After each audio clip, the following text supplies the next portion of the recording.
जय Hind friends, welcome to पूरा academy. पूरा एकेडमी में आपका बहुत बहुत स्वागत है फ्रेंड्स। चलिए शुरू करते हैं आज का द हिंदू एडिटोरियल एनालिसिस। उससे पहले मैं बता दूं, अगर आप मेरे चैनल पे नए हैं तो मेरे चैनल को सब्सक्राइब कर सकते हैं, साथ ही बेल आइकन को दबाना बिल्कुल भी नहीं भूलें, ताकि जो भी चीज़ें यहाँ पे पढ़ाई जाती हैं उसकी नोटिफिकेशंस आपको आसानी से प्राप्त हो सके। चलिए आगे शुरू करते हैं।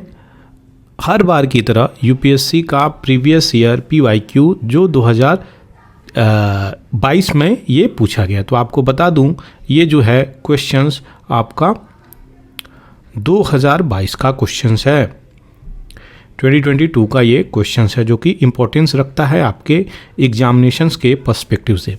तो यहाँ पे पहला क्वेश्चंस क्या कह रहा है, which of the following is are exclusive. ये सब कीवर्ड है, इसको बहुत ध्यान से देखना होता है जब भी आप टैकल करते हैं कोई भी यूपीएससी के क्वेश्चंस। तो ध्यान रहे, कोई भी यूपीएससी के क्वेश्चंस अगर आप टैकल करते हैं उसमें कीवर्ड्स यहाँ पे मिलते हैं, उसको बहुत ध्यान से डील करने की ज़रूरत होती है।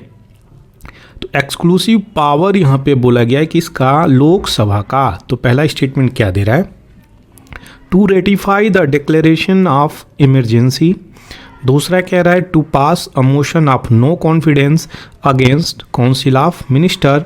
तीसरा कह रहा है to impeach the president of India. इनमें से कौन सा सही है? पहले में 1 और 2, दूसरे में 2 ओनली, तीसरे में 1 और 3, चौथे में 3 ओनली दे रहा है। तो इसको कमेंट सेक्शंस में आप लिखिए, इसकी डिटेलिंग आपको कल दी जाएगी।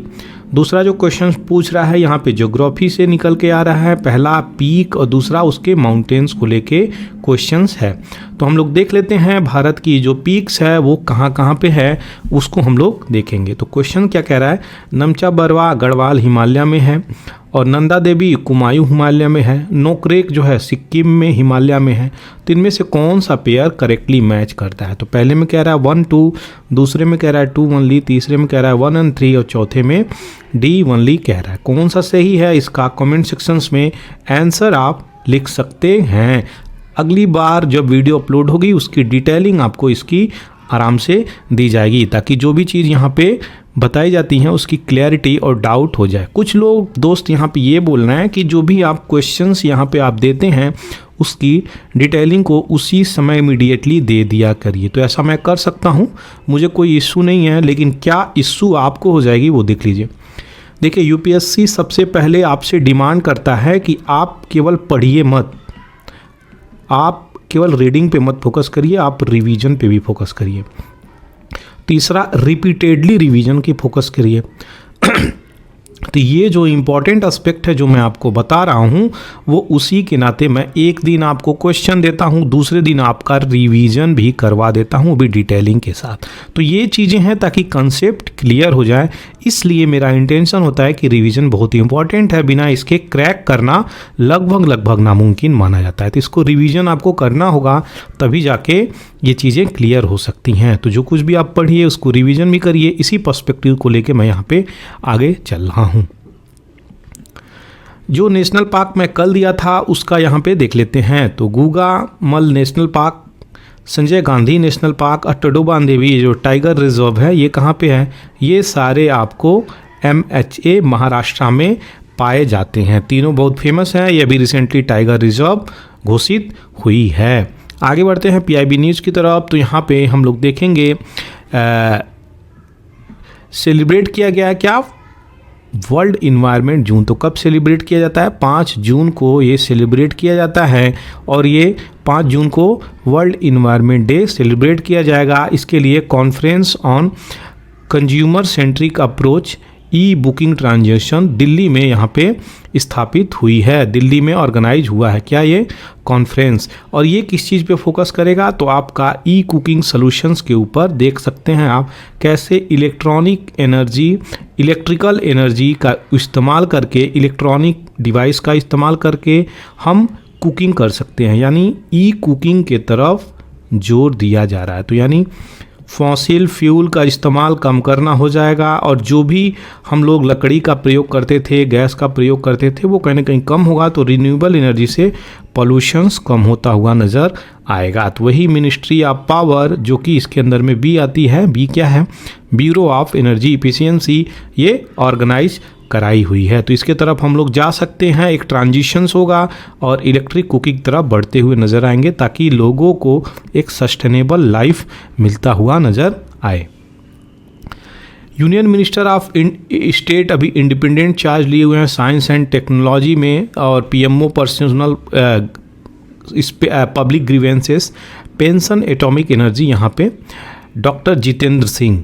तो यहाँ पे जम्मू और कश्मीर के किश्तवाड़ रेंज की बात करी जा रही है। यहाँ पे पावर हब बनाने की बात करी जा रही है, जो कि 6000 मेगावाट ऑफ द पावर कंप्लीशंस के आसपास है। तो इस प्रोजेक्ट को अगर स्टार्ट कर दिया जाता है तो जो एनर्जी की डेफिसिट भारत में है, बहुत हद तक ये चीज़ें सही होती हुई नज़र आएंगी। ये इम्पॉर्टेंट न्यूज़ है। यानी नॉर्थ इंडिया का बात करा जाए तो जम्मू कश्मीर के किश्तवाड़ में पावर हब बनाने की बातें बोली जा रही हैं। ये इम्पॉर्टेंट है, इसका इस्तेमाल आप कई प्रकार से कर सकते हैं। और ध्यान देने वाली बात है, कहाँ पे, जम्मू कश्मीर के किश्तवाड़ में। आगे बढ़ते हैं, कुछ न्यूज़ में था उसको भी मैंने यहाँ पे कवर किया हुआ है। तो United nation inter governmental negotiation committee 2 INC2 का जो है मीटिंग हेल्ड हुआ है। कहाँ पे, पेरिस में, मई 29 को। किस बात पे डिस्कस किए हैं, तो ग्लोबल और एक बाइंडिंग ट्रीटी के रूप में यहाँ पे निकल के आई है। किस चीज़ को, कि प्लास्टिक का खात्मा करेंगे, कम से कम प्रयोग करेंगे। 2 जून के आसपास इसकी समाप्ति हुई है। तीसरी जो मीटिंग होगी INC की, वो नैरोबी में होगी। ये अफ्रीका में पड़ती है। तो नैरोबी अफ्रीका में पड़ती है। INC की तीसरी मीटिंग यहाँ पे होनी है। ये फ्यूचर का भी करेंट अफेयर यहाँ से आपका तैयार हो गया। तो जीरो ड्राफ्ट के ऊपर यहाँ पे टेक्स्ट बना है, जिस पे एग्री हुए हैं लोग। ये इंपॉर्टेंट चीज़ थी, ये मैंने कवर कर दिया। कार्बन मार्केट की बातें यहाँ पे बोली जा रही हैं। अभी बॉन कॉन्फ्रेंस जो है डील करेगा टेक्निकल डिटेल्स के साथ, और ये 5 से 15 जून के आसपास बॉन क्लाइमेट चेंज कॉन्फ्रेंस, कहाँ पे, जर्मनी। याद रहे बॉन है कहाँ, तो ये जर्मनी में बॉन है। बॉन एक सिटी है, जर्मनी में है। और यहाँ पे COP28 की जो बातें बोली जा रही हैं, 28th कॉन्फ्रेंस ऑफ COP28, ये United nation framework convention on climate change के अंतर्गत ये चीज़ें होती हैं, जो कि हेल्ड की जाएगी। COP28 कहाँ, आपके यूनाइटेड अरब अमीरात में, UAE में ये चीज़ें हेल्ड की जाएंगी। COP27 कहाँ पे हुआ था, इजिप्ट में लास्ट ईयर हुआ था। शर्म अल शेख में ये चीज़ें हुई थी। COP27, ये 28 आपका UAE में होगा। तो ये चीज़ें याद रखने के लिए है, मैंने डाल दिया है न्यूज़। आगे बढ़ते हैं नए न्यूज़ की तरफ। तो यहाँ पे एक नया न्यूज़ है एनीमिया के ऊपर, काफ़ी इम्पोर्टेंट है, उसको हम देखेंगे।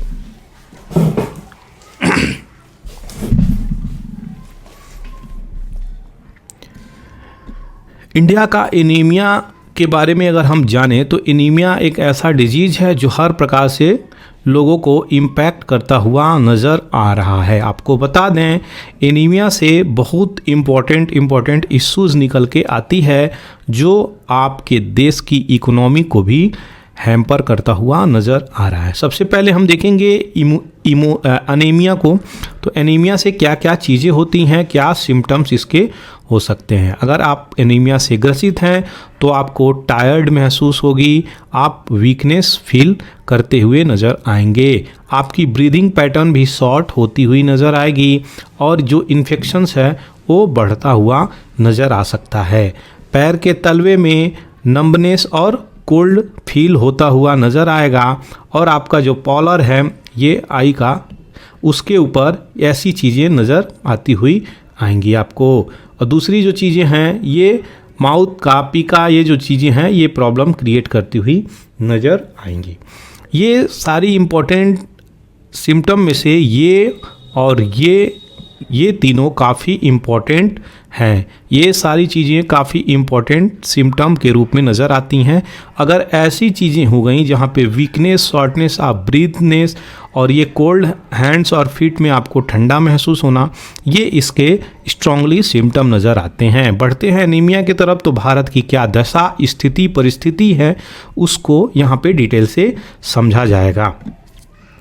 तो बात करी जा रही है इसके बर्डन की, तो भारत पे एक बहुत अलार्मिंग तरीके से नेशनल फैमिली हेल्थ सर्वे जो आया था 5वां 19 से 21 का, यहाँ पे वो क्या बोल रहा है कि 57% वुमेन जो हैं 15 से 49 वर्ष की उम्र की, तो यहाँ पे उनको एनीमिया का शिकार होना पड़ा है। 67% चिल्ड्रेन जो हैं 6 मंथ से लेके 59 मंथ तक, ये भी कहीं ना कहीं एनीमिया का शिकार हुए हैं, जो कि कॉरेस्पॉन्ड कर रहा है 53% से 58% तक रिस्पेक्टिवली। ये बातें बोली जा रही हैं।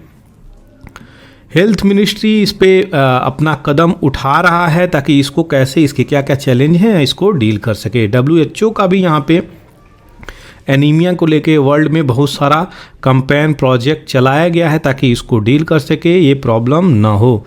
Number of red blood sales की भी अगर बात करते हैं तो हीमोग्लोबिन कंसंट्रेशंस यहाँ पे कहीं ना कहीं लोअर होता हुआ नज़र आता है। एनीमिया एक ऐसी बीमारी है जो आपके हीमोग्लोबिन यानी आयरन की बॉडी में डिफिशियंसी कर जाता है, इसीलिए इसको इस प्रकार से इतनी खतरनाक बीमारी बोली गई है। तो आपका जो ब्लड में हीमोग्लोबिन कंसंट्रेशंस है वो नॉर्मल लोगों की अपेक्षा कम हो जाता है। हीमोग्लोबिन भी कैरी करता है क्या ऑक्सीजन, ये क्वेश्चंस कई बार पूछे गए हैं स्टेटमेंट के रूप में भी। और there are too few red blood cells और नॉट इनफ हीमोग्लोबिन, तो कुछ ऐसे भी सेल्स हैं जिसमें हीमोग्लोबिन इनफ नहीं होते हैं। There will be decreased capacity of the blood to carry, तो जहाँ पे ब्लड में हीमोग्लोबिन होगा, अच्छा कैरी करेगा ऑक्सीजन करेगा, तो आपकी बॉडी मेटाबॉलिक, एनाबॉलिक, कैटाबॉलिक सारी फंक्शनिंग अच्छे से करेगी। लेकिन यही चीज़ अगर गलत तरीके से हो रही है, हीमोग्लोबिन नहीं कैरी कर रही है आपका ब्लड, तो क्या होगा, ये सारी फंक्शनिंग गड़बड़ा जाएगी। ऐसी चीज़ें यहाँ पे बोली जा रही हैं। अकॉर्डिंग टू WHO बात करी जाए तो सेवरल फैक्टर हैं जो इसको कॉज कर रहे हैं एनीमिया को, जैसे कि nutritional cause of anaemia, iron की डिफिशियंसी। और हेल्थ मिनिस्ट्री एसेस की है यहाँ पे एनीमिया को इंडिया में, तो क्या शिफ्ट की है, एक नया चीज़ आया है DABS1। ये क्या है, इसको हम देखेंगे। तो new diet and biomarker survey in India, तो ये चीज़ें याद रखिएगा, हेल्थ मिनिस्ट्री इसको रिलीज की है DABS1। ये चीज़ें याद रखिएगा, यहाँ से क्वेश्चंस बन सकते हैं। जब भी क्वेश्चन बनता है UPSC अंदर से क्वेश्चंस खींच के लाती है। तो ये लास्ट ईयर मैप डाइट है, ये मैप डाइट कि क्या आप किस प्रकार से न्यूट्रिशंस होनी चाहिए, किस प्रकार से भोजन होना चाहिए, किस में क्या चीज़ें प्राप्त होती हैं, ये सारा न्यू डाइट बायोमार्कर सर्वे है। ये हेल्थ मिनिस्ट्री के द्वारा लॉन्च करी गई है। और किसके अपेक्ष में, तो न्यूट्रिशंस, हेल्थ स्टेटस, और जो है एक एस्टीमेट आइडिया देगा रूरल और अर्बन पॉपुलेशंस को लेके कि कितने लोग यहाँ पे इम्पैक्ट होते हुए नज़र आ रहे हैं। डेंजर की बात करें एनीमिया के, तो ये ओवर डायग्नोस्ड भी इंडिया में हो जा रहा है। अगर WHO की बात करें, यानी जिसको ज़रूरत भी नहीं है उसको भी ज़्यादा आयरन की गोलियां खानी पड़ जा रही हैं, यानी एक रिकमेंडेशंस से भी अधिक कहीं ना कहीं यहाँ पे इश्यू निकल के आ रही है। वो क्यों होता है, क्योंकि बात करी जाए जो भी हीमोग्लोबिन का शरीर में लेवल होना चाहिए, उससे अगर आगे बढ़ जाएगा तो भी आपको प्रॉब्लम क्रिएट करते हुए नज़र आएगा। ऐसी बातें यहाँ पे बोली जा रही हैं। तो WHO क्या डिफाइन किया एनीमिया को लेके, चिल्ड्रेन एज्ड अंडर 5 इयर्स और pregnant women as a haemoglobin concentration, तो 110 G/L यहाँ पे चीज़ें होनी चाहिए। ऐसी चीज़ें यहाँ पे बोली जा रही हैं। स्टडी में क्या हमें प्राप्त हुआ है कि इंडिया की टीम ये डिफरेंस करी है कि जो ब्लड है सैम्पलिंग के लिए लिया जा रहा है, नेशनल फैमिली हेल्थ सर्वे में ये चीज़ें मालूम चली है कि haemoglobin in a drop of capillary blood that oozes from a fingerprint, तो एक हीमोग्लोबिन जो यहाँ पे सर्वे में ली गई उसमें ये मालूम चला कि जो भी चीज़ें जिसको रिक्वायर्ड है उससे अधिक उनको आयरन की चीज़ें मिल रही हैं इंडिया में, इसलिए कई हद तक ये चीज़ें इसको ड्रॉप करती हुई भी चीज़ें नज़र आई। यानी जो गवर्नमेंट है इसको अलग तरीके से अपनी पॉलिसीज़ को इम्प्लीमेंट करती हुई नज़र आएगी, ताकि कहीं लोगों को अधिक दिया जा रहा है, कई लोगों को बिल्कुल डिफिशियंसी है, इस गैप को हम भारत में डील कर सकें। यहाँ पे ये बातें बोली जा रही हैं। दूसरी जो रिपोर्ट तैयार करी जा रही है ब्लड की सैंपलिंग लेके, उसमें भी लूप होल्स निकल के आ रहे हैं कि सही प्रकार से रिपोर्ट नहीं बनेगा तो भी दिखाएगा कि हीमोग्लोबिन बच्चों में, प्रेग्नेंट महिलाओं में, मैन में कई प्रकार की कमियां निकल के आ जा रही हैं। तो ये रिपोर्ट के ऊपर भी यहाँ पे WHO का रिकमेंडेशन है कि सही प्रकार से रिपोर्ट होगी, सैंपलिंग होगी, तभी जाके यहाँ पे रिपोर्ट सही तरीके से आएगी और इसको पॉलिसी को इम्प्लीमेंट करने की आवश्यकता है। तो ये सारी चीज़ें थी। डिफरेंट एज ग्रुप को, डिफरेंट पीपल को यहाँ पे अलग अलग तरीके से रिक्वायर्ड है, न्यूट्रिशंस की रिक्वायर्ड है, हीमोग्लोबिन की, उसको हमको देख के चलना है। ये आपको एक्सप्लेन कर दिया इसके सिम्टम्स। आगे बढ़ते हैं। यहाँ पे anaemia remains an important indicator, एक इंडिकेटर के रूप में यहाँ पे पब्लिक हेल्थ को कंसर्न में रख के एनीमिया को देखा जाता है। मॉर्बिडिटी और मॉर्टेलिटी की बात करें तो मॉर्टेलिटी की बात करें तो पॉपुलेशंस ग्रुप जो कि कंसीडर किया जाता है वल्नरेबल, कौन कौन, pregnant women, children under 5 years of age. तो इन लोगों का एक स्टडी के रूप में इसको लेके आया हुआ है और एक मॉनिटर किया गया है। तो सारे पॉपुलेशंस को यहाँ पे चेक करने की ज़रूरत है कि किस में आयरन डेफिशिएंसी है, और जो एक कैपेसिटी के अंतर्गत ये चीज़ें चलनी चाहिए कि किसको कितनी कैपेसिटी की रिक्वायरमेंट है, किस चीज़ की, आयरन की, जो हीमोग्लोबिन के अंदर पाया जाता है। हीमोग्लोबिन कहाँ, ब्लड के अंदर पाया जाता है। ये सारी फंक्शनिंग तभी जाके सही हो पाएगी और इसकी स्क्रीनिंग DABS के अंतर्गत अच्छा से होनी चाहिए, तभी होपफुल आदमी हो सकता है कि इसको सही ढंग से हम लेके चलेंगे। और हर एज ग्रुप के लिए अलग अलग तरीके से इसको ट्रीट करने की भी ज़रूरत है। ये थी सारी डिटेलिंग। आशा करते हैं आपकी सारी चीज़ें क्लियर हो गई होंगी एनीमिया को लेके, और ये सारी डिटेलिंग आपके सामने मैं दे दिया हूँ। तो दोहराना बहुत ज़रूरी होता है मित्र, और अगर आप दोहराएंगे नहीं तो यहाँ पे इश्यू निकल के आएंगे, आप भूल जाए करेंगे। इसलिए इसको एक बार दोहरा लीजिए, जो कि आपकी क्लियर कर देगी कंसेप्ट को। चलिए आगे बढ़ते हैं, देखते हैं नए एडिटोरियल की तरफ। तो हमको क्या प्राप्त होता है, what are the friction point on the LAC। बहुत अच्छे से इसको मैं कवर किया हूँ। आशा करूँगा कि इसकी सारी डिटेलिंग आपको अच्छे से दी जाएगी। LAC line of actual control, LOC line of control, ये दोनों अलग अलग लाइनें हैं। सबसे पहले इन लाइनों को हम देखेंगे। तो ये जो पार्ट है आपका LOC आता है, ये जो पार्ट है चाइना के साइड LAC आता है। यहाँ पे ये हम देख लिए हैं। अब एडिटर यहाँ पे क्या लिख रहे हैं उसको हम देखेंगे। तो क्या फ्रिक्शनल पॉइंट है, क्या कॉन्फ्लिक्ट पॉइंट है, उसके ऊपर यहाँ पे जोर दिया जा रहा है। तो उसको हम लोग देखेंगे और समझेंगे। 2020 से ही अगर हम बात देखते हैं तो ईस्टर्न लद्दाख क्या है आपका, ये ईस्टर्न लद्दाख की बातें बोली जा रही हैं।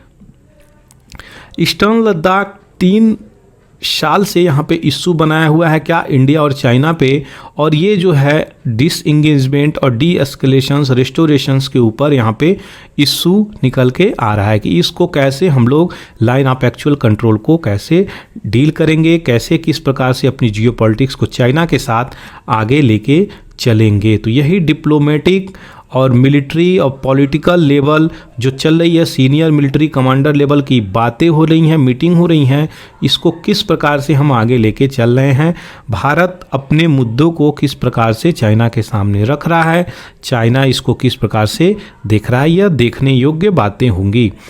दोनों साइड की अगर हम बातें करते हैं तो यहाँ पे 5 फ्रिक्शनल पॉइंट नज़र आते हैं। 5 ऐसे पॉइंट हैं जो बहुत क्रिटिकल पॉइंट यहाँ पे नज़र आते हैं। गलवान के बाद से अगर हम देखें तो वायलेंट जो क्लैश हुआ है यहाँ पे 2020 में, नॉर्थ और साउथ बैंक की बात करें तो पंगोंग सो लेक जो है, ये एक झील है पंगोंग सो, एक साइड है जो कि कॉन्फ्लिक्टेड इश्यूज में आता है। तो फरवरी 2021 की बात करते हैं तो यहाँ पे पेट्रोलिंग पॉइंट यहाँ पे होती है जो कि 17 इन गागरा हॉट स्प्रिंग। तो गागरा हॉट स्प्रिंग भी यहाँ पे पड़ती है। ये भी अगस्त 2021 में ये सब कॉन्फ्लिक्टेड इशू यहाँ पे हुए हैं आर्मी के अंदर और चाइना के अंदर, तो ये चीज़ें हुई हैं। पेट्रोलिंग पॉइंट 15 की हम बात करें तो सितंबर में 2022 में इशू हुई है। देपसांग प्लेन की डेमचौक की बात करें तो यहाँ पे भी फंडामेंटल डिसएग्रीमेंट हो गई है। ये सारी इशू चाइना के साथ कैसे डील होगी, तो ये जो इम्पोर्टेंट इश्यूज हैं, क्लैसेस हुई हैं गलवान में, पंगसोस में, गागरा हॉट स्प्रिंग, देपसांग, डेमचौक, ये सारी इशू निकल के आ रही हैं। 18वीं राउंड ऑफ कॉर्प्स मीटिंग, तो जो कमांडर लोग की मीटिंग है वहाँ पे 18वीं टाक में यहाँ पे कहाँ पे चुशुल मोल्दो में मीटिंग हेल्ड हुई है। चाइना के साइड अप्रैल 23, 2023 से ये चीज़ें हुई हैं। इंडिया का स्टांस सेम था यहाँ पे, कंसिस्टेंट, कि वो रेस्टोरेशंस ऑफ स्टेटस क्यू की डिमांड करते हैं और ये क्या करते हैं, पेट्रोलिंग राइट को लेके कॉन्फ्लिक्ट किए हुए हैं। तो भारत की जो पेट्रोलिंग राइट थी अपने रीजन पे, वो पेट्रोलिंग करता था उनकी आर्मी, वो भी कहीं ना कहीं छीनती हुई चाइना नज़र आ रही है। तो पेट्रोलिंग करने के लिए वहाँ पे बिल्कुल जाने नहीं दिया जा रहा है। क्यों? क्योंकि वो जो एरिया है वो एरिया आपको चाइना के द्वारा कैप्चर कर लिया गया है। तो इसीलिए ये इशू निकल के आ रही है। 31 मई 2023 की हम बात करें तो इंडिया चाइना 27वीं meeting working mechanism for consultations coordination on India China border affairs WMC New Delhi में यहाँ पे मीटिंग हुई है। और ये जो दोनों साइड्स 9वें round of corps commander talk के लिए जल्दी ही राजी होंगे, ऐसी चीज़ें यहाँ पे बताई जा रही हैं। तो 19वां 19th राउंड ऑफ कॉप, तो 18वां हो गया, कोई बात नहीं निकला, 19वां पे हम पहुँचे हैं। तो ये केवल टॉक तो जो टॉक चल रही है अपनी, वो टॉक केवल चल रही है। बाकी चाइना जो है यहाँ पे हमारा लैंड को कैप्चर करता हुआ नज़र आ रहा है, अपनी टेरिटरी को एक्सटेंड करता हुआ नज़र आ रहा है। ऐसी चीज़ें यहाँ पे बोली गई हैं। चाइना की बात करते हैं तो वहाँ पे मैसिव बिल्डअप कर रहा है, क्या, इंफ्रास्ट्रक्चर, किस चीज़ को लेके, अपनी मिलिट्री आर्मी को लेके वहाँ पे बहुत बड़ा इंफ्रास्ट्रक्चर भी तैयार करते हुए नज़र आ रहा है। और जो नई नई वेपनरी हैं, ऑटोमेटेड अपग्रेडेड टेक्नोलॉजी की वेपन भी लेके आ रहा है, इक्विपमेंट को लेके आ रहा है। 3488 kilometre long line of actual control की ये लाइन लगती है, जो कि क्या कल फंडामेंटली अल्टर कर रही है स्टेटस क्यू को। ये जो पुराना चीज़ है, मान लीजिए जो भारत है वो भारत का नक्शा ये रहा, लेकिन ये सब चीज़ों को यहाँ पे अक्साई चीन इसको बोला जाता है, ये पूरे बेल्ट को। तो इस बेल्ट पे चाइना का जो राज है, इस पे अपना इंफ्रास्ट्रक्चर तैयार करके स्टेटस क्यू को चेंज करता हुआ नज़र आ रहा है। नहीं, यथा स्थिति जो बनाई गई थी उसमें चेंज करता हुआ नज़र आ रहा है। तो ये ट्रीटी के अंदर थी और ये बातें बोली जा रही हैं। तो अपना इंफ्रास्ट्रक्चर बना रहा है, लेकिन इंडिया जो है इसमें पीछे नहीं है। इंडिया भी अपना इंफ्रास्ट्रक्चर बनाता हुआ नज़र आ रहा है, अपने कैपेबिलिटी को इन्हेंस करता हुआ नज़र आ रहा है। 50,000 ट्रूप की बात करें, हैवी इक्विपमेंट की बात करें तो प्रत्येक साइड से यहाँ पे चीज़ें लगी हैं और डिप्लॉय भी हो रही हैं LAC ईस्टर्न लद्दाख में। तो देखिए यहाँ पे चाइना और इंडिया दोनों आमने सामने उनकी आर्मी खड़ी है, लेकिन इंडिया कभी नहीं चाहेगा कि इस प्रकार से वार के रूप में चीज़ें हों। वो हमेशा टॉक के एस्पेक्ट से यहाँ पे देखता है। और युद्ध, देखिए, वार सॉल्यूशंस नहीं हो सकते। यूक्रेन और रसिया का वार हो रहा है तो किसको फ़ायदा हो रहा है, हम सभी लोग देख रहे हैं वर्ल्ड में बैठ के। इसलिए war is not a solutions, it only harms, humiliate और hamper your economy, hamper your people, hamper your development. ये ऐसी चीज़ें निकल के आ रही हैं, लेकिन हमें यहाँ पे दबने की भी आवश्यकता नहीं होनी चाहिए। ऐसी चीज़ें यहाँ पे बोल रही हैं। हमें जियोपॉलिटिक्स का बिल्कुल और डिप्लोमेसी का बिल्कुल सहायता लेना चाहिए और इसको डील करना चाहिए। तो ईस्टर्न लद्दाख में इंडिया भी लगा हुआ है इसको डील करने के लिए। आप देख सकते हैं DBO दौलत बेग ओल्डी एक रोड है जो यहाँ पे भारत बना रहा है, और यही अक्साई चीन के बॉर्डर के पास भारत बना रहा है, जिसके कारण ये रोड इतनी इंपॉर्टेंट है, यहाँ से क्वेश्चंस भी पूछे गए हैं। तो दौलत DBO जो रोड है यहाँ से, दौलत बेरी ओल्डी रोड, इसका निर्माण इंडिया कर रहा है, तो इसके कारण चिढ़ मची है किसको? चाइना को। तो चाइना भी अपना इंफ्रास्ट्रक्चर में बहुत तीव्र गति से हाथ डालता हुआ नज़र आ रहा है। तो ये गलवान हो गई, ये ले हो गई, ये लद्दाख की पूरी रीजन है। जो जम्मू कश्मीर और श्रीनगर है वो देखिए नए मैप के अनुसार यहाँ से कट जाती है, और ये अफ़गानिस्तान से सीधे लद्दाख की एंट्री हो जाती है। तो ये अफ़गानिस्तान अब जम्मू कश्मीर से नहीं बल्कि लद्दाख से टच करता है। ये चीज़ें याद होना चाहिए क्योंकि क्वेश्चंस यहाँ से भी बन सकते हैं। आगे बढ़ते हैं, कुछ डिटेलिंग को भी समझेंगे। तो जो इंटरनेशनल बाउंड्री है रिकॉग्नाइज इंडिया के लिए करी गई है वो आपका ये है, लेकिन चाइनीज़ क्लेम करता है किस लाइन को? इस लाइन को क्लेम करता हुआ नज़र आ रहा है। दिप्सांग प्लेन आप देख सकते हैं, दौलत बेल्डी और रोड आपको बता दिया, गलवान वैली ये रहा, नॉर्थ बैंक पंगोंग सो लेक आपका ये रहा। तो ये पंगोंग सो लेक है जो चाइना से होते हुए यहाँ पे इंडिया में भी आता है। साउथ बैंक का पंगोंग सो लेक ये रहा। ये सारी इशू हैं लाइन ऑफ एक्चुअल कंट्रोल के लेके। ये जो लाइन जा रही है आपको दिखा दें यहाँ पे, ये जो लाइन आ रही है ये लाइन आपका पूरा का पूरा यहाँ से लेके अक्साई चीन के नाम से ये लैंड जाना जाता है, और चाइना इस पूरे लैंड को अपना लैंड बनाता हुआ नज़र आ रहा है। और इतना ही नहीं, वो अपने आर्मी को आगे बढ़ाता हुआ भी नज़र आता रह रहा है और कॉन्फ्लिक्ट कर रहा है इंडियन आर्मी से, जो कि झड़प भी हुई है गलवान वैली में, और कितने लोगों की मृत्यु हुई है। उनके भी आर्मी को हम लोगों ने लड़के मारा है और उनकी भी आर्मी शहीद हुए हैं वहाँ पे। ऐसी इशू निकल के आ रही हैं, लेकिन इसको सही प्रकार से डिप्लोमेसी को लेकर चलना होगा, तभी जाके हम इसको डील कर सकते हैं। दोनों चीज़ों को अगर एक प्रकार से हम समझें तो यहाँ के जो कमांडर आर्मी लोग हैं आपस में टॉक कर रहे हैं, और डिसाइड किया गया है दोनों साइड से कि अपनी अपनी आर्मी को, कॉप्स को हम लोग इक्वल डिस्टेंस पे पुल बैक करेंगे, पीछे खींचेंगे, ताकि जो चीज़ें हैं फ्रिक्शन पॉइंट उसको कहीं ना कहीं रोका जा सके। दो इशू जो क्रिएट होके आ रही हैं इंडिया एंड चाइना में, उसको हम सही प्रकार से डील कर सकें। तो इसको डी एस्केलेट करने की बात बोली जा रही है, डिसएंगेजमेंट करने की बात बोली जा रही है, और जो नई पेट्रोलिंग नॉर्म्स है उसको पीस और ट्रैंक्विलिटी बनाए रखने की बातें बोली जा रही हैं, जो कि इम्पोर्टेंट है। अगर इन रीजन में ही हमारे नेबर में ही हमसे नेबर से ही हम अपनी पीस प्रोसेस को आगे लेके नहीं जा रहे हैं, तो देखिए भारत को वर्ल्ड जो है बहुत आशा भरी होपफुली निगाहों से देख रहा है। हम कैसे अपनी चीज़ों को सही तरीके से डील कर पाएंगे। तो हमारी इकोनॉमी भी लड़खड़ाती हुई नज़र आ जाएगी अगर हम वार में इंडल्ज हो जाएंगे। तो बहुत सोच के समझ के इस पे हाथ डालने की ज़रूरत है, और इंडिया इसमें बहुत अच्छे से डील भी कर रहा है।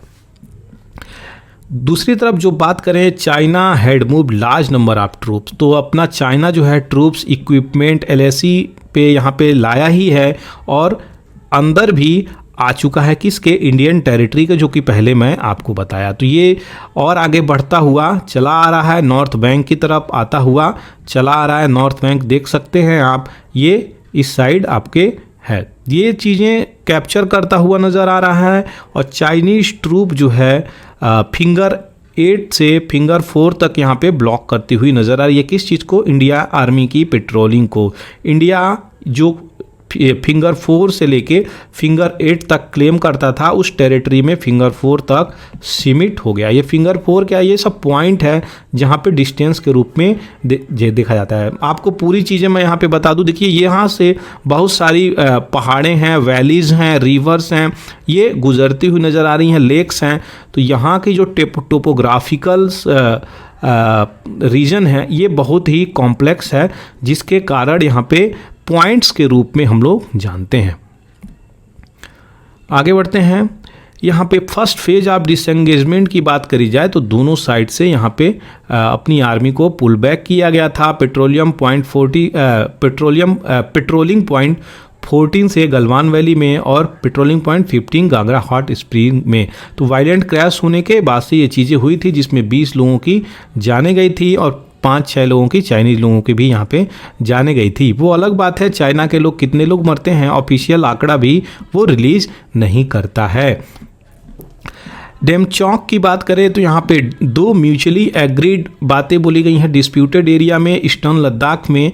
तो और देपसांग की बात करें तो ये फ्रिक्शनल पॉइंट जो है यहाँ पे दोनों पे बातें बोली गई हैं। तो डेमचौक की क्या चीज़ें हैं, तो ये अलग अलग क्लेमिंग है डेमचौक में कि चारडिंगला जो एरिया है उसको क्लेम करता हुआ नज़र आ रहा है। China has set up tents, अपने टेंट्स को भी लगा दिया है किस साइड, चारडिंगला साइड। तो चारडिंगला साइड यहाँ पे अपने आर्मी को, टेंट को, इंफ्रास्ट्रक्चर को बढ़ाता हुआ नज़र आ रहा है, जिसके कारण कहीं ना कहीं चाइना और इस इंडिया में टसल होने की संभावनाएं निकल कर आ रही हैं। तो इसको इंडिया को डील करना पड़ेगा। यहाँ पे चाइना तो बिल्कुल वार के प्रति इंडिया को उकसा रहा है।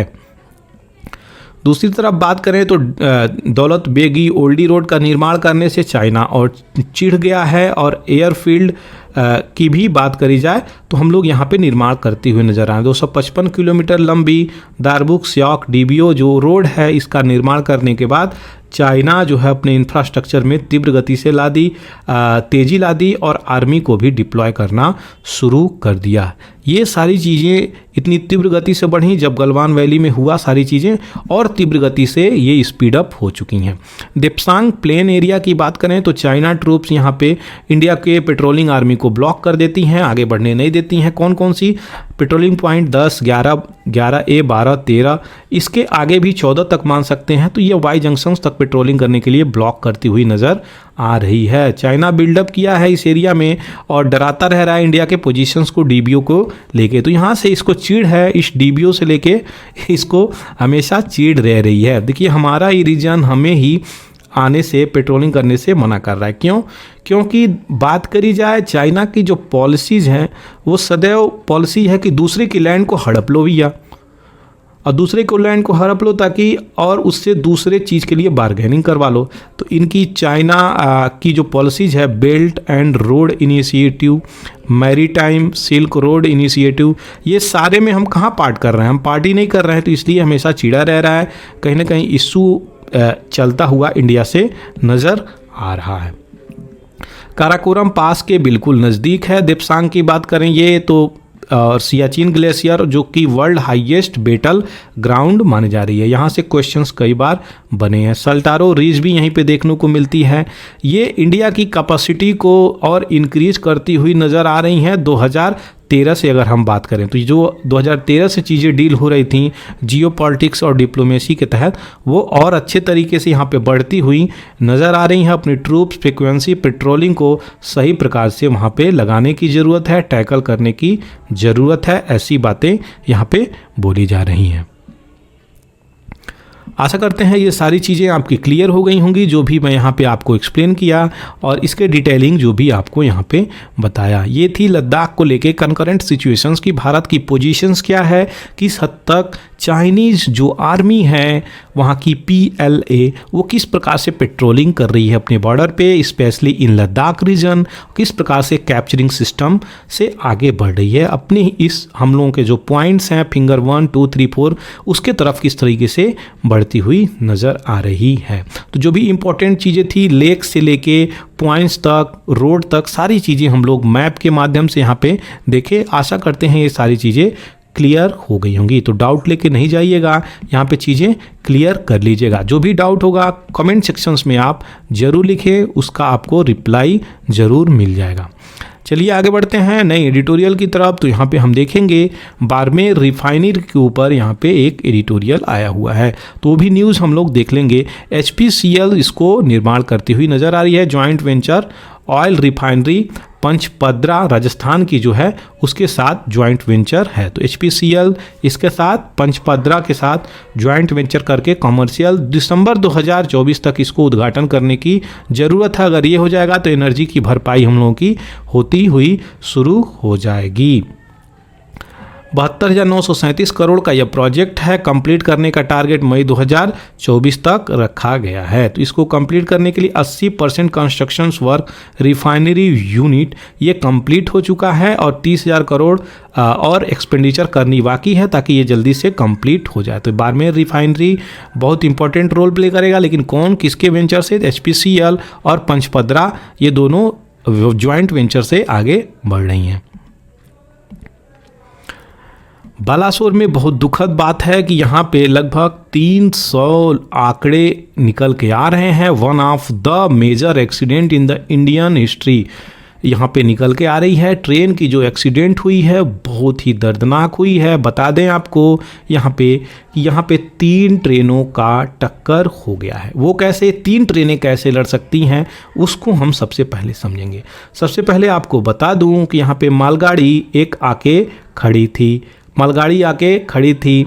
दूसरी ये बात बता दूं आपको कि एक और ट्रेन थी जो पैसेंजर ट्रेन थी, वो आ रही थी और वहाँ पे अपने ट्रैक से डिरेल्ड हो गई, और डिरेल्ड होने के नाते यहाँ पे ये दूसरे पटरी पे इसके डिब्बे चले गए। जब दूसरे पटरी पे इसके डिब्बे चले गए तो तीसरी जो है कोरोमंडल सुपरफास्ट एक्सप्रेस शालीमार चेन्नई गाड़ी नंबर 12,841 इधर से आ रही थी। तो इसी ट्रैक पे आ रही है, इसको गलत सिग्नल किसी ने उधर दे दिया। अब कहाँ एरर हुआ है, कहा जा रहा है सिग्नल की, ये कहीं ना कहीं गलत सिग्नल फेलियर हुआ है जिसके कारण ये इशू हुई है। अब आती हुई अपनी फुल कैपेसिटी 120 प्लस की स्पीड में यहाँ पे आती हुई यहाँ पे इसको रौंद देती है, और ये रौंदती है तो इससे जाके भिड़ती है, इसके डिब्बे उखड़ के इधर आ जाते हैं।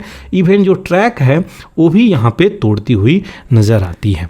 तो ये बालासोर में चीज़ें हुई हैं। बालासोर बहुत ही नज़दीक है आपके सी बीच के किनारे। तो यहाँ पे चंडीपुर जो बीच है यहाँ बालासोर से बहुत नज़दीक बीच है। यहाँ पे जो इशू ही है बालासोर में, इतने लोगों की जानों को लेके चली गई। एक सिंगल सा मिस्टेक आप देख सकते हैं किस प्रकार से ट्रेनों के डिब्बे खिलौनों की तरह यहाँ पे नज़र आ रही हैं। जो डेड बॉडीज़ निकली हैं लगभग ये संख्या कंप्लीट हो गई है। 1000 प्लस पीपल यहाँ पे इंजर्ड घोषित किए हुए हैं। अश्विनी वैष्णव आपके union railway ministers, education minister Dharmendra Pradhan, West Bengal की चीफ मिनिस्टर बनर्जी और उड़ीसा के चीफ मिनिस्टर नवीन पटनायक ने सारे लोग यहाँ पे जायजा लेने पहुँचे हैं।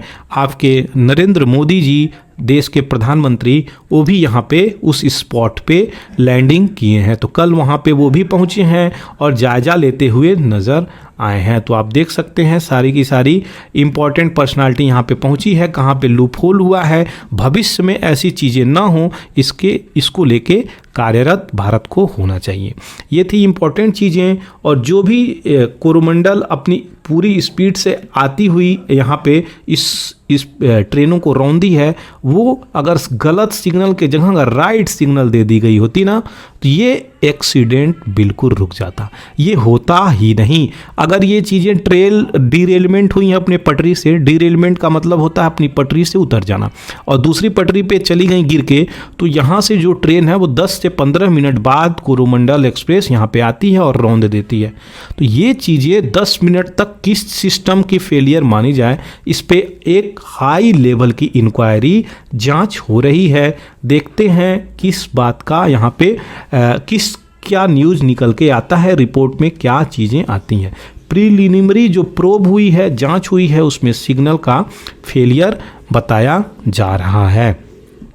सारे लोगों के आत्मा की शांति के लिए भगवान से हम प्रे करते हैं, इनको शांति मिले, और जिनके अपने खोए हैं उनको हिम्मत देने की आवश्यकता सभी लोगों को है।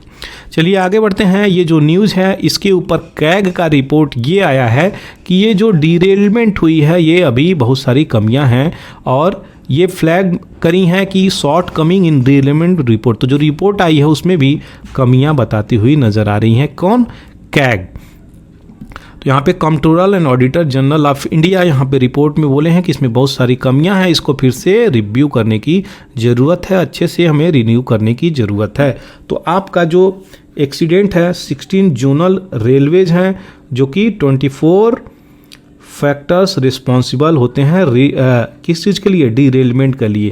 तो यहाँ पे 16 जोनल हैं यहाँ पे, और इसको डीरेलमेंट के लिए यहाँ पे जो रिपोर्ट निकल के आ रही है उसमें ये कमियां दिखाते हुए नज़र आ रहे हैं। तो सही प्रकार से भाई रिपोर्ट बनाने की बहुत इंपॉर्टेंट है। अगर रिपोर्ट ही नहीं बनेगी अच्छे से तो हमको क्या निकल के आएगी? हम ऐसे ही हवाई में चलते हुए नज़र आएंगे, सही प्रकार से प्लान को भी एग्जीक्यूट नहीं कर पाएंगे। देख सकते हैं कुछ बिटर मेमोरीज हैं ट्रेन के एक्सीडेंट को लेके, जो कि डेडलीस्ट इंडिया की ट्रेन एक्सीडेंट में गिने जाते हैं। 1964 की बात करें तो पम्बन धनुषकोडी तमिलनाडु में है, जो श्रीलंका को जोड़ती हुई है। ये वहाँ पे 126 लोगों की मृत्यु हुई थी। यहाँ पे ट्रैक बाढ़ के कारण जो है दह गई थी, जिसके कारण 126 लोगों को यहाँ पे जान गंवानी पड़ी थी। 1981 में बागमती रिवर में ये ट्रेन गिर गई थी, 750 प्लस लोग यहाँ पे मारे गए थे। 1995 की बात करें तो पुरुषोत्तम एक्सप्रेस कोलाइड हुआ था, खड़ी हुई कालिंदी एक्सप्रेस से 350 लोग चले गए थे। ब्रह्मपुत्रा मेल की बात करें तो क्रैश किया था अवध आसाम से, यहाँ पे 285 लोग की मृत्यु हो गई थी। 1998 में जम्मू तावी सैलदिया एक्सप्रेस डीरेलमेंट हुआ था। ये देखिए डीरेलमेंट का अब लिस्ट आपको मिलेगा। तो 1998 में ये भी पटरी से उतर गई थी, 212 लोगों की मृत्यु हुई थी। 2002 में हावड़ा राजधानी एक्सप्रेस भी पटरी से उतर गई थी और यहाँ पे धावा रिवर में ये ब्रिज पे कहीं ना कहीं डीरेलमेंट हुआ था, तो 140 लोगों की मृत्यु हो गई थी। मुंबई और जानेश्वर एक्सप्रेस यहाँ पे भी पटरी से उतर गई थी, 148 लोगों की मृत्यु हुई थी। 2016 में इंदौर राजधानी नगर एक्सप्रेस ये भी पटरी से उतर गई थी, कहाँ पे पखरियान उत्तर प्रदेश में 152 लोगों की मृत्यु हुई थी। तो ये रिसेंट के आंकड़े हैं, आप देख सकते हैं कैसे डीरेलमेंट हो रही है, जो कि इम्पॉर्टेंट है। इसमें गवर्नमेंट को एक्शंस लेने की ज़रूरत है।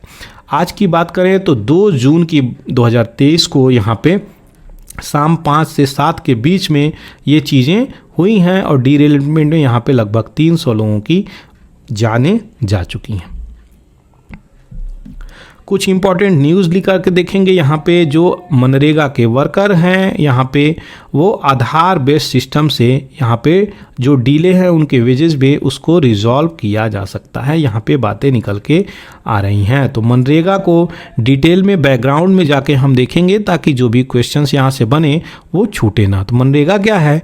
Mahatma Gandhi national rural employment guarantee act 2005 में ये एक्ट आया था, जिसे पहले किस नाम से जाना जाता था? NREGA, national rural employment guarantee act NREGA के नाम से जाना जाता था। आपको बता दें 2 अक्टूबर 2009 में इसको नाम बदल के नरेगा से मनरेगा कर दिया गया और जो इस एक्ट की शुरुआत हुई वो 2 फरवरी 2006 से ये कमेंस हुई, शुरुआत हुई। इसकी इम्प्लीमेंटेड क्या होती है? मेनली ग्राम पंचायत से ये चीज़ें इम्प्लीमेंट करी जाती हैं। इसको लाने वाले कौन हैं? तो फर्स्ट प्रपोज किया गया था पीबी नरसिम्हा राव के द्वारा, लेकिन सही प्रकार से चीज़ें नहीं चली थीं।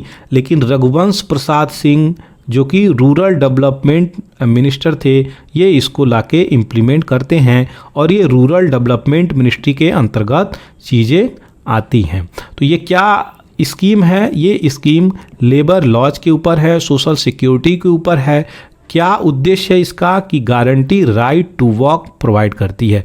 राइट टू वर्क जो है एक प्रकार से इम्पॉर्टेंट राइट है आपका ये, और कार्य करने का आपको अधिकार, हर नागरिक को जॉब लेने का, कार्य करने का यहाँ पे अधिकार देती है। राइट टू वर्क का यहाँ पे अधिकार देती है। तो 23 अगस्त को 2005 को ये यूपीए की गवर्नमेंट में जब मनमोहन सिंह थे तब आया और पार्लियामेंट में रघुवंश प्रसाद सिंह इसको रूरल डेवलपमेंट जो मिनिस्टर थे वो इसको पास किए।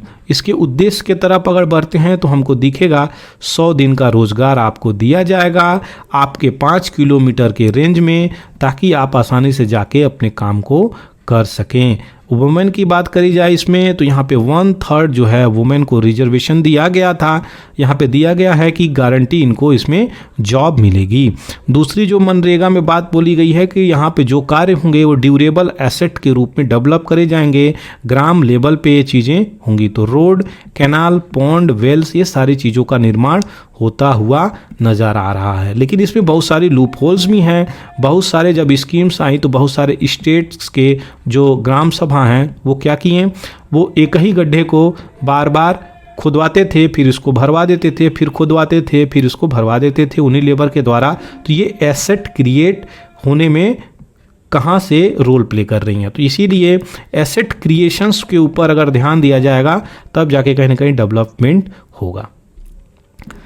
दूसरी तरफ 5 किलोमीटर के रेंज में जो कि मैं आपको बता दिया। दूसरी बातें बोली जा रही हैं कि अगर 15 दिनों के अंदर आपको रोज़गार नहीं मिलता है तो आपको अनएम्प्लॉयमेंट अलाउंसेस भी देने की बातें बोली जा रही हैं। ये सारी चीज़ें डिटेलिंग आपको मनरेगा के एस्पेक्ट में मैं आपको बता दिया, जो कि rural labour law security scheme लेके आई गई थी कि हर तबके के लोगों को उनका राइट टू वर्क का अधिकार मिल सके। ये इंपॉर्टेंट चीज़ थी, आशा करते हैं इसकी डिटेलिंग कवर हो गई होगी। बैकग्राउंड न्यूज़ बहुत इंपॉर्टेंट हो जाता है फ्रेंड्स, क्योंकि जो क्वेश्चंस आते हैं यहीं से आएंगे।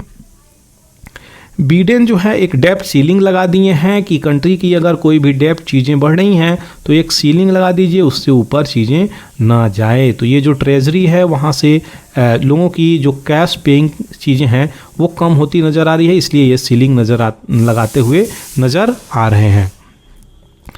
सूडान फाइटर जो है खार्तूम के म्यूजियम से सामान उठा के यहाँ पे लेके जाते हुए नज़र आ रहे हैं। तो देख सकते हैं आप सूडान कहाँ पे है, आप देखिए यहाँ पे। तो सूडान रहा आपका ये। तो सूडान और साउथ सूडान दोनों अलग अलग हैं। यहाँ पे इनकी बाइफर्केशन हुई है 11/12 में, और ये सूडान में अब सिविल वार चल रहा है, आपस में मिलिट्री का ही वार चल रहा है 2 ग्रुप में, जिसके कारण ये इशू निकल के आ रही हैं। तो आशा करते हैं लोकेशंस इसका समझ में आ गए होगा और यहाँ पे क्या इशू चल रही है वो भी समझ गए होंगे।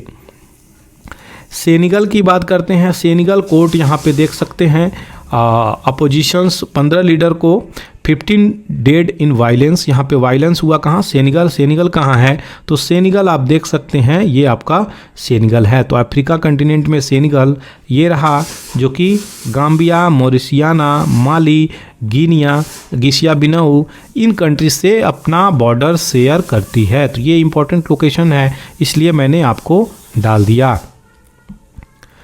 हांगकांग की अगर बात करें तो हांगकांग के टियानमेन स्क्वायर पे यहाँ पे पुनः एक प्रकार से प्रोटेस्ट शुरू हो गया है। तो ये हांगकांग की पुलिस जो है 8 लोगों को गिरफ्तार कर ली है। सबसे इम्पॉर्टेंट बात, इसकी लोकेशंस को देखेंगे हम, और 34वीं जो एनिवर्सरी चाइना के टियानमेन स्क्वायर पे यहाँ पे मनाया जा रहा था, उसकी वजह से इशू निकल के आई है। तो आप देख सकते हैं हांगकांग का लोकेशंस ये रहा, और ये आपका चाइना रहा। चाइना की कैपिटल यहाँ पे बीजिंग, लेकिन ये जो हांगकांग है पहले ब्रिटिश के अंडर में था, बाद में चाइना इस पे अपना हाफ जो है अपना अधिकार जताता है, और जो एडमिनिस्ट्रेशन चलता है वो चाइना यहाँ पे इशू करता है। तो इनका इंडिपेंडेंसी भी है, चाइना इस पे कंट्रोल भी करता है, दोनों चीज़ें यहाँ पे चलती हैं। ऐसी चीज़ें यहाँ पे है हांगकांग में चलती हैं।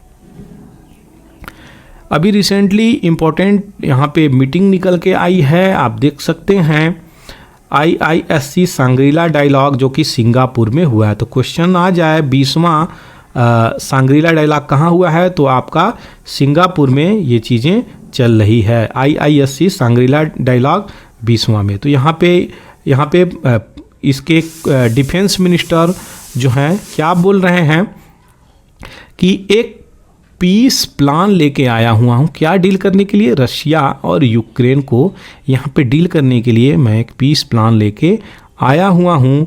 और प्रोबो सुबियांतो जो इंडोनेशिया के डिफेंस मिनिस्टर हैं वो यहाँ पे ये बातें बोल रहे हैं।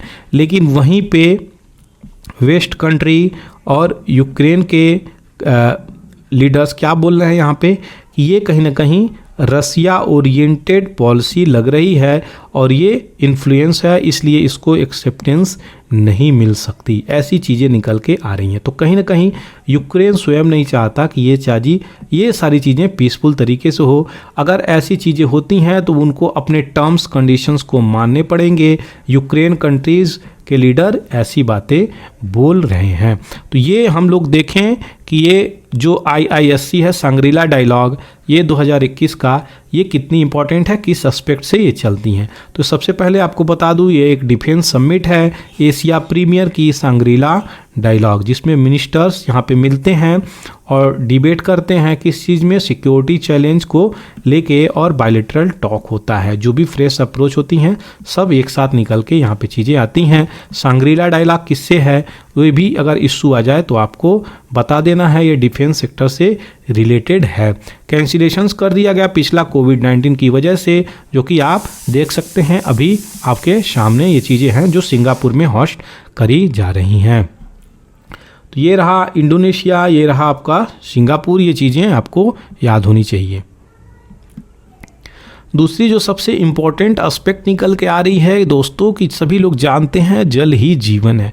तो जल का जो उपयोग है वो किस प्रकार से यूज होना चाहिए, हमें ये समझना पड़ेगा।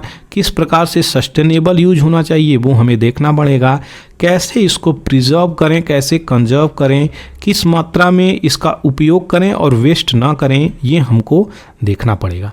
उन्हीं सब को लेके यहाँ पे इम्पॉर्टेंट एस्पेक्ट निकल के आई है कि जो ग्राउंड वाटर है, जो आपका ग्राउंड है उसके नीचे भी एक लेयर होता है, फिर वहाँ पे वाटर का लेवल होता है। तो वाटर का लेवल, इस लेवल को एक्वाफर बोलते हैं। तो एक्वाफर का जो लेवल होता है ग्राउंड वाटर के अंदर, उसको अब वो डिग्रेड होता हुआ नज़र आ रहा है, डाउन होता हुआ नज़र आ रहा है। कितना ही भी हैवी बारिश हो जाए वो 50% से अधिक ऊपर नहीं जा रही है। तो ये ऐसी चीज़ें यहाँ पे बोली जा रही हैं, क्यों, उसको हम समझेंगे।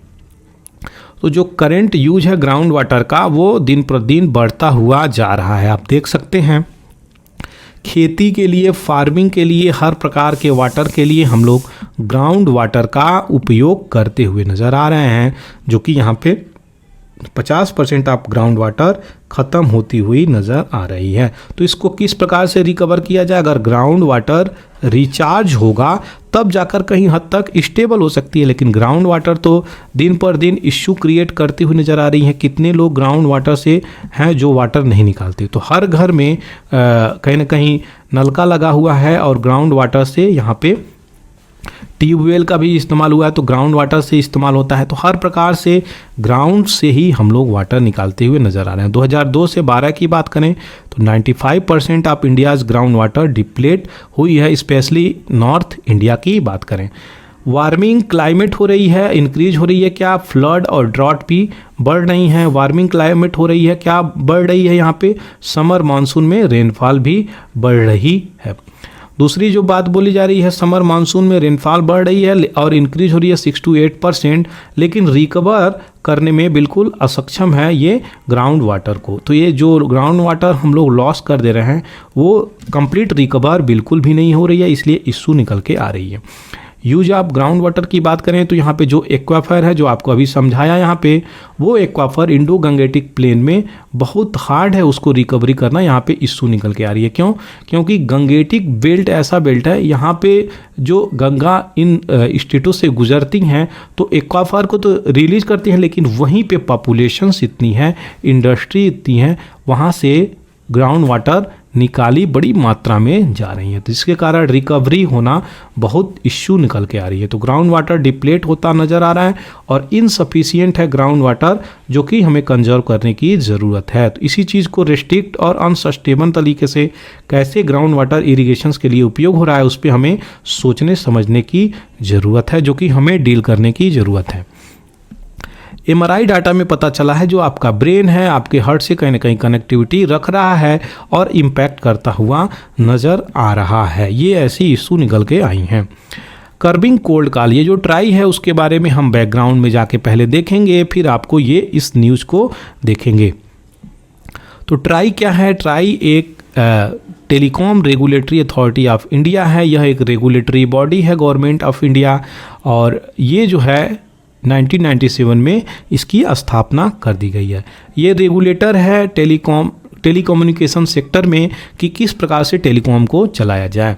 इसके चेयरमैन की बात करें तो not more than 2 full time member होते हैं, not more than 2 part time member होते हैं। 2 फुल टाइम 2 पार्ट टाइम दोनों मेंबर होते हैं। ट्राई एक्ट की बात करी जाए तो ये इफेक्टिव हुआ 24 जनवरी 2000 से ये इफेक्टिव हो जाता है। टेलीकॉम डिस्प्यूट सेटलमेंट और अपीलेट ट्राइब्यूनल भी यहाँ पे सेटअप किया गया ट्राइब के अंतर्गत, और ये डिस्प्यूट को कहीं ना कहीं फंक्शंस करता हुआ, एजुकेट करता हुआ नज़र आता है। मिशन क्या है ट्राई का? तो ये क्रिएट करता है क्या? टेली कम्युनिकेशंस इन इंडिया, एक ऐसा इन्वायरमेंट क्रिएट हो ताकि इसमें emerging global information security society develop हो सके। इसका मेन ऑब्जेक्टिव क्या है अगर बात करी जाए तो ये प्रोवाइड करेगा फेयर एंड ट्रांसपेरेंट इन्वायरमेंट, और प्रोमोट करेगा किस चीज़ को? कि एक ऐसा फील्ड हो जो फैसिलिटेट करे कॉम्पिटिशन्स मार्केट में। ऐसा नहीं कि केवल जियो ही डोमिनेंट हो, ऐसा नहीं केवल एयरटेल ही डोमिनेंट हो, ऐसा नहीं केवल वोडाफोन ही डोमिनेंट हो। तो इसलिए सबको इक्वल अपॉर्चुनिटी मिलेगी तभी जाके कॉम्पिटिशन्स बनेगी। तो ट्राई जो है रेगुलरली इशू करता रहता है डायरेक्शंस ये सब चीज़ को लेके, जैसे कि टैरिफ, इंटरकनेक्शन, क्वालिटी आप सर्विस कैसी दे रहे हैं, डायरेक्ट टू होम सर्विस कैसी दे रहे हैं, मोबाइल नंबर आप पोर्टेबिलिटी अगर कोई बदलवाना चाहता है वो किस प्रकार से चीज़ें होंगी।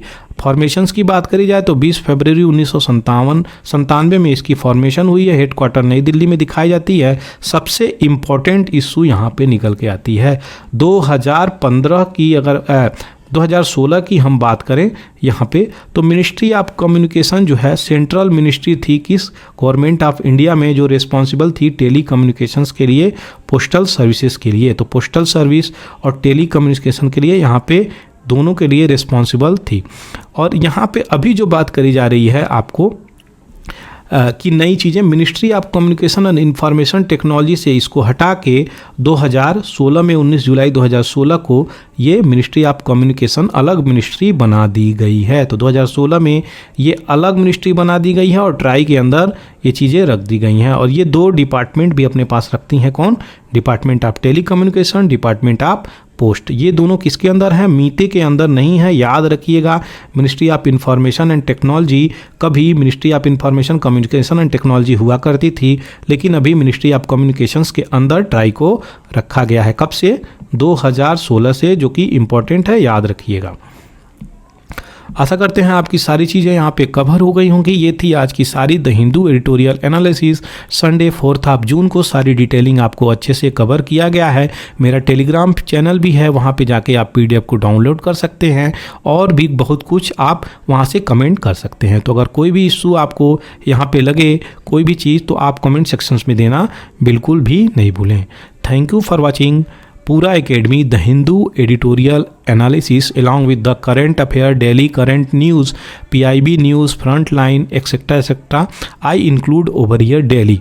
तो यहाँ पे अगर आप कॉम्पिटिशन की तैयारी करते हैं तो इस वीडियो को देख सकते हैं और साथ ही साथ अपने फ्रेंड्स और कलीग के साथ शेयर करना बिल्कुल भी नहीं भूलें। थैंक यू फॉर वॉचिंग पूरा एकेडमी।